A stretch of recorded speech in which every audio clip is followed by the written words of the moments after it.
누가복음 4장 16절부터 20절 말씀, 우리 마음을 집중하시고 함께 읽어보십니다. 예수께서 그 자라나신 곳 나사렛에 이르사 안식일에 늘 하시던 대로 회당에 들어가사 성경을 읽으려고 서심해 선지자 이사야의 글을 들이거늘 책을 펴서 이렇게 기록된 데를 찾으시니 곧 주의 성령이 내게 임하셨으니 이는 가난한 자에게 복음을 전하게 하시려고 내게 기름을 부으시고 나를 보내사 포로된 자에게 자유를 눈먼 자에게 다시 보게 함을 전파하며 눌린 자를 자유롭게 하고 또 주의 은혜의 해를 전파하게 하려 하심이라 하였더라. 책을 덮어 그 맡은 자에게 주시고 앉으시니 회당에 있는 자들이 다 주목하여 보더라. 아멘. 우리 신앙생활을 할 때에 제일 중요한 것은 그 목적을 아는 것이에요. 왜 우리가 예수님을 믿고 또 우리가 이 땅에 살아야만 하는가, 이런 삶의 목적을 분명히 알아야만 우리 인생을 낭비하지도 허비하지도 않고요, 의미 있게 복된 인생을 살아갈 수 있는 것이죠. 오늘 본문 읽은 말씀은 예수님이 공생애를 시작하실 때, 즉 하나님 나라를 선포하면서 하나님 나라 운동을 하실 때에 첫 번째 보여주시는 모습입니다. 그리고 물론 예수님도 일상에서 늘 말씀을 읽으셨겠죠. 그런데 회당에서 공식적으로 말씀을 선포하신 것은 이제 처음이에요. 그 갈릴리 회당에 들어가셔서 성경을 펼쳐서 읽으셨던 곳이 이사야 61장의 말씀입니다. 여기 오늘 본문에 읽은 말씀을 그대로 우리 여기 보시면 18절부터 그 내용이 나와요. 주의 성령이 내게 임하셨으니, 예수님도 하나님 나라 운동을 하시는 데 있어서 먼저 성령의 도우심을 의지한 것이죠. 예수님 자신도 하나님으로 오셨지만은 그래도 하나님의 영이신 성령의 도우심을 구한 것이죠. 그러므로 예수님을 본받아 우리도 성령의 도우심 없이는 그 무엇도 할 수 없어요. 우리의 삶에도 그렇지만은 특별히 하나님의 나라를 선포하는 일에 있어서 성령의 도우심 없이는 불가능한 것입니다. 여기서 보여주신 것은 예수님이 우리에게 그와 같이 하라는 그 명령이기도 한 것이죠. 그러므로 우리는 무슨 일을 하든지 주의 성령이 임하심을 믿고 또 그 도우심을 따라서 무슨 일을 하든지 감당해야만 하는 것입니다. 주의 성령이 예수님께 임하셨을 때 여기서 예수님이 감당해야 되는 일들 4가지를 강조하시는 내용이 나와요. 왜 예수님이 하나님 나라를 위해서 사역을 하셔야만 하는가? 또 오늘 왜 우리가 하나님 나라를 위해서 살아가야 하는가에 대한 목적이에요.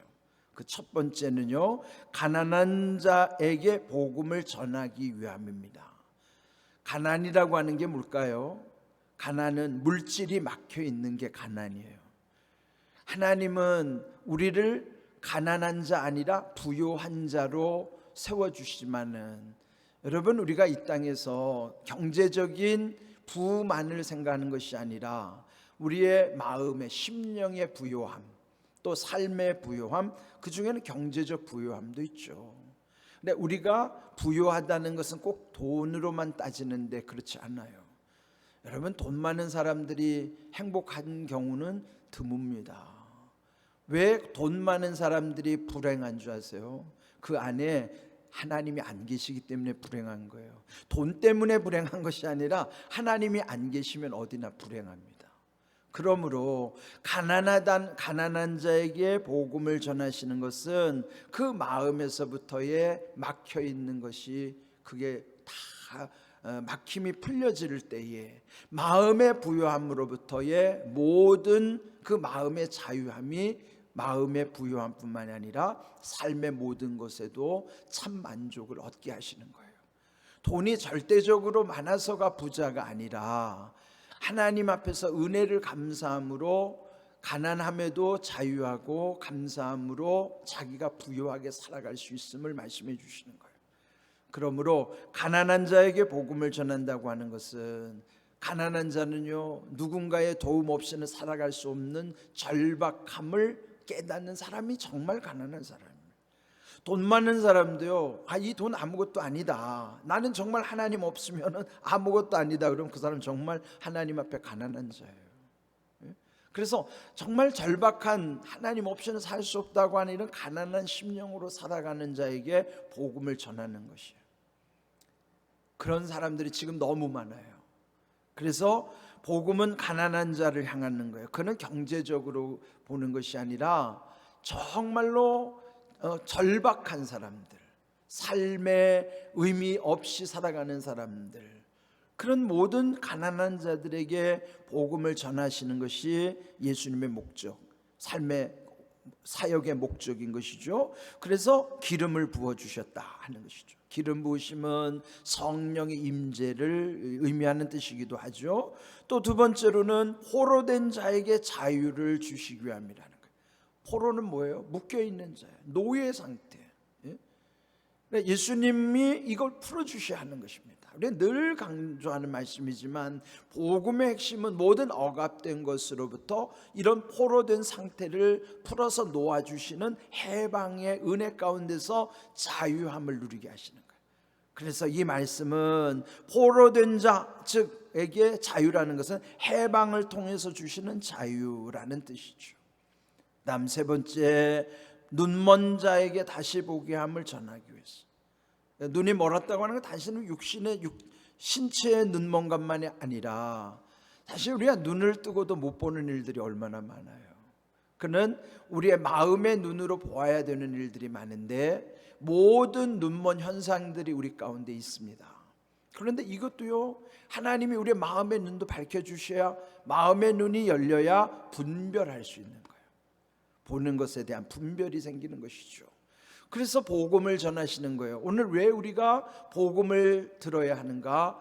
복음이 우리 안에 임해야만 이런 우리의 영적인 눈도 열려지고 모든 것을 분별할 수 있기 때문인 것입니다. 또 네 번째로 보면 눌린 자를 자유롭게 하기 위함이다. 눌려 있는 것, 여러분 우리 마음에 눌려서 우리의 삶 속에 곤고한 현상들이 또 얼마나 많아요. 이런 많은 눌림의 현상들을 이것으로부터도 자유하게 하시기 위해서는 그 눌린 것으로부터도 그것을 풀어 놓아주시기 위함이라 하는 것이죠.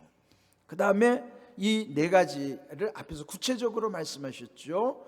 가난한 자에게, 포로된 자에게, 눈먼 자에게, 눌린 자에게, 이런 것이 구체적이라면 19절에 주의 은혜에 해라 하는 것은 희년의 은혜를 말하는 거예요. 희년은 50년을 주기로 해서 모든 것을 다 제자리로 돌려놓는 거예요. 그는 모든 사람에게 해당되는 것이에요. 그러니까 모든 사람에게 처음에 하나님이 주시는 은혜의 자리, 원래의 자리로 다 되돌려 놓으시는 것, 그러니까 은혜의 자리, 은혜의 원위치로 돌아와야 되는 거예요. 그렇다면 주의 은혜의 해는 모든 사람들에게 해당되는 거예요. 그러면 여기에 네 가지의 특별한 사례가 있어서요, 가난한 자들, 포로된 자들, 눈먼 자들, 눌린 자들, 그리고 주의 은혜라고 하는 것은 모든 사람들에게 은혜의 자리가 회복되게 하시는 것, 이것을 위해서 주님이 오셨다 하는 것이고 하나님 나라를 그렇게 선포하셨다 하는 것입니다. 이렇게 이 말씀을 선언하신 것은 예수님이 이 땅에 오신 목적, 또 하나님 나라의 운동을 하시는 목적, 이 또한 오늘 우리 교회의 목적이기도 하고 우리 성도의 삶의 목적이기도 한 것입니다. 그래서 우리는 우리 교회가 공감감리교회 줄임말 공감으로부터 감동, 동행, 행복, 마침내 복음 전파 사명을 온전히 감당하는 거예요. 온전히 감당하도록. 근데 이 일을 위해서 20절 마지막에 보면요, 책을 덮고 난 다음에 또 자리에 앉으셨을 때에 모든 이들이 다 주목하였다. 주목이 뭐예요? 관심이 쏠린 거예요. 자, 이 말씀이 물론 예수님에 대한 좋은 관심일 수도 있고 안 좋은 관심일 수도 있어요. 그런데 중요한 것은 오늘 우리에게는 말씀 앞에 이렇게 주목해야 돼요. 그건 뭐냐면 집중하고 관심을 거기 모으셔야 되는 거예요.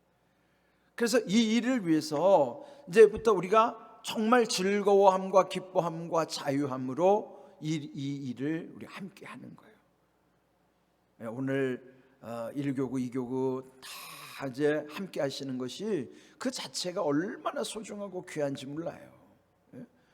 그런 기대를 가지고 우리가 함께 하나님, 이것이 우리 일이 아닙니다. 하나님의 나라를 위한 주님의 일이기 때문에 내 일이 아니에요. 그래서 집착할 것 없어요. 하나님이 도와주시는 거예요. 그러면 우리는 이 하나님이 인도하심을 따라서 가기만 하면 되는 것입니다. 그럴 때 하나님 예비하신 놀라운 은혜를 우리가 함께 이제는 현장에서 체험하게 될 것이에요. 뭐든지 현장에 가야 거기 답이 있는 거예요. 우리 공무원들이 흔히 현장에 가지 않고 그냥 탁상에 앉아서 그 모든 것을 일을 하는 걸 탁상공론이라고 그러죠. 탁상공론이라는 건 현장은 보지도 않고 의자에만 앉아가지고 그 탁상머리에서 공허한 생각을 하는 게 공상이에요. 그러면 그런 공무원은요 100% 실패하는 거예요. 탁상공론이 문제죠. 그건 뭐예요? 현장을 반영하지 않기 때문에, 현장의 경험 없이 하면 그렇게 공허한 이론이 되는 겁니다. 복음도 마찬가지예요. 복음도요 현장에서 복음을 경험하지 않으면 이 또한 탁상공론이 돼요. 복음 또한 공허한 이론이 된다고요. 게으른 공무원처럼 국가도 그런 공무원을 다 쫓아내려고 그러잖아요. 그런 공무원, 탁상공론 하는 공무원 퇴출시켜야 되는 것처럼 우리가 하나님의 나라를 이루는 것도요 공론이 되면 안 돼요. 공허한 이론이 되면 안 돼요. 진짜 실제가 돼야죠. 아, 정말 말씀이 그대로 현장에서 살아있구나, 생생한 복음이구나, 그것을 경험하려면 현장에 가야 돼요. 우리가 여기서 복음 들었으면 여기에서만 머무르지 말고 여기서 기도하고 능력을 주심을 믿고 현장으로 가는 겁니다. 현장이 꼭 전도하러 정해진 현장만이 아니고 여러분의 삶의 터전이 다 현장이에요. 직장도 사회생활도 만나는 사람들도 그 현장이 다 복음 전하는 현장입니다. 꼭 구분할 필요는 없지만은 그래도 우리가 이런 하나님이 주시는 말씀 믿고 이제 우리가 현장으로 나는 거예요. 그래서 늘 우리의 문제는 현장에 답이 있습니다. 그걸 줄여서 우문현답, 이게 2주간의 우리 전도 특별 새벽 기도의 주제입니다. 우문현답이 주제예요. 우리의 문제는 현장에 답이 있습니다. 곧 줄이면 우문현답이에요. 딱 4자를 기억하시고 여러분 문제는요 현장에 가면 이제 답이 다 풀리게 돼 있어요. 여러분 무슨 문제를 고민하시든지 하나님의 말씀대로 현장으로 나가세요. 그러면 어느 순간부터 내 문제가 풀렸네 경험하게 될 거예요. 그렇게 될 줄로 믿습니다. 우리 크게 아멘 하셔야 돼. 이럴 때는 그래야 복음의 능력을 경험하는 거예요. 끙끙 앓고만 있지 말고 현장에 가서 말씀대로 순종하다 보면 주님의 일을 했는데 주님이 내 일을 다 해결해 주고 나의 일을 다 풀어주신 거예요. 나는 주님의 일에 집중했는데 주님은 나의 일을 다 해결해 주고 계세요. 그래서 우리의 모든 내 문제는 현장으로 가면 주님이 풀어주시기 때문에 우리의 모든 문제가 현장에서 답을 얻게 하시는 거예요. 그 믿음으로 여러분이 주님 앞에 나오셔야 돼요. 그러면요 우리 문제 풀립니다. 그렇게 될 줄로 믿습니다. 아멘. 그래서 내일부터 2주간은 우문현답을 주제로 우리 이제 전도 특별 새벽 기도회를 2주 동안 함께 말씀 나누고 기도하고 그 믿음으로 준비해서 현장으로 나갈 거예요. 다 주님 은혜를 사모하면서 함께 해주시기를 바라고요. 가능하면 현장에 나오셔서 함께 새벽 기도에 동참을 해주시기를 간곡히 요청합니다. 우리는 이런 말씀대로 이루어지는 은혜와 복이 우리 가운데 임하기를 주님의 이름으로 축복합니다. 아멘.